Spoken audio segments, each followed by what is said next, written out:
ሰበር ዜና የኤርትራ ወታደሮች ለጦርነቱ ዝግጅት ከበድ ያለ ልምምድ እየሰሩ እንደሆነ አንዳንድ መረጃዎች ጠቁመዋል። ኤርትራ ከሚገኝ ሁለተኛ ደረጃ ትምህርት ቤት ባገኘነው መረጃ መሰረት ከ17 ዓመት በላይ የሆኑ ተማሪዎችን በአካልና በስነልቦና ዝግጁ እንዲሆኑ ለየት ያለ ስልጠና እየሰጡ መሆኑን ገልጾልናል።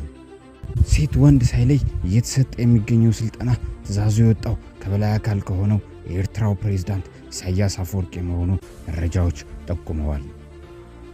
ባሳለፍነው ወራቶች የኢትዮጵያ መንግስት ለኤርትራ ከበድ ያለ መልእክት ማስተላለፉ የማይዘነጋ ነው።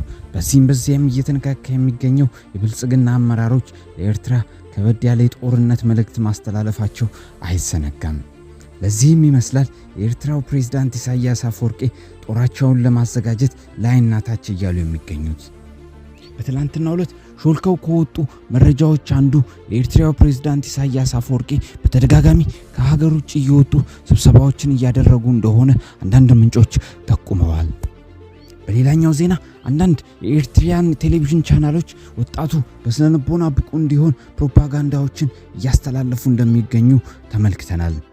በሁሉም አቅጣጫ እየተዘጋጁ የሚገኙት የኤርትራ ህዝብና መንግስት ለኢትዮጵያ አጸፋዊ ምላሽ ለመስጠት ዝግጁ ናቸው።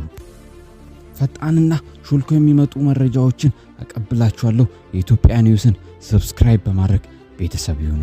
አመሰግናለሁ።